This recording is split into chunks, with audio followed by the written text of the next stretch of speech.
Hi friends, welcome back to Kishormathi vlogs. இன்றைக்கி என்ன video பார்க்க போகிறோன்னா, ஒரு கிராமத்து ஸ்டைலில் மண் சட்டி மிளகு ரசம் தாங்க பார்க்க போகிறோம்.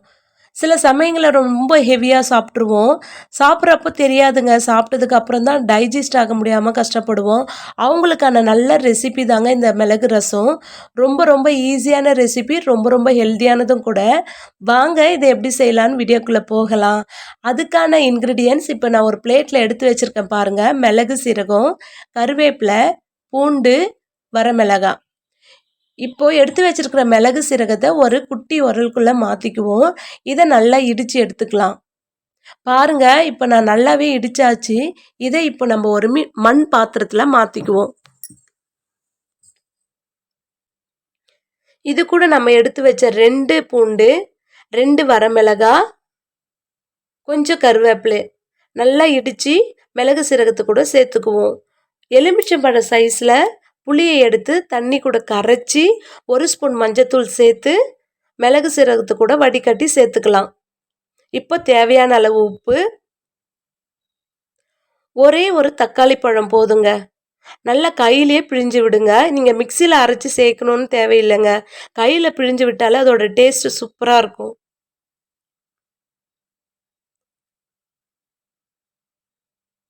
இது மாதிரி நல்லா பிழிஞ்சு விடுங்க. இப்போ பாருங்க, சூப்பராக இருக்குது பாருங்கள், கலர்ஃபுல்லாக இருக்குது. நம்ம கடைகளில் பானிபூரிலாம் சாப்பிடுவோம் இல்லையா? நீங்கள் வெறும் அந்த பூரியை மட்டும் வாங்கிட்டு வந்து குழந்தைங்களுக்கு இது மாதிரி ரசம் வச்சு நீங்கள் கொடுங்க. குழந்தைங்களுக்கு சளி, ஜுரம் இதுக்கெல்லாம் ரொம்பவே நல்லதுங்க இந்த மிளகு ரசம். இப்போ கேஸை பற்ற வச்சு ஒரு 5 மினிட்ஸ் மட்டும் இதை நம்ம கொதிக்க வைப்போம். நல்லா கலந்து விட்டு இதை இப்போ மூடி ஒரு 5 மினிட்ஸ் கொதிக்க வைப்போம். இதுக்கான தாளிப்பு ரெடி பண்ணிவிடுவோம். ஒரு கடாயில் ஆயில் விட்டு கடுகு, வரமிளகா, பெருங்காயம் ரொம்ப மஸ்ட்டுங்க. இந்த மிளகு சீரகத்துக்கு ரொம்ப ரொம்ப முக்கியம் பெருங்காயம். இப்போ பாருங்க, 5 மினிட்ஸ் கொதிக்க விட்டாச்சு. குட்டி குட்டி பபிள்ஸ் வந்திருக்கு இல்லையா? இதோட கேஸை ஆஃப் பண்ணிடுங்க. இதுக்கப்புறம் நம்ம கொதிக்க வைக்க தேவையில்லை. இப்போ நம்மளோட தாளிப்பை இது கூட சேர்த்துடலாம். ஃபைனலி கொத்தமல்லி சேர்த்து சர்வ் பண்ணிங்கன்னா சூப்பரான ஸ்டைலில் மிளகு ரசம் ரெடிங்க. இது என்னோட ஸ்டைலுங்க.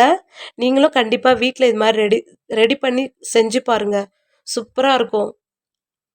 உங்களுக்கு இந்த வீடியோ பிடிச்சிருந்தா கிஷோர்மதி விலாக்ஸை லைக் பண்ணி, ஷேர் பண்ணி, கமெண்ட் பண்ணுங்கள். மறக்காமல் சப்ஸ்கிரைப் பண்ணிக்கோங்க. நெக்ஸ்ட் வீடியோவில் பார்க்கலாம். பாய்.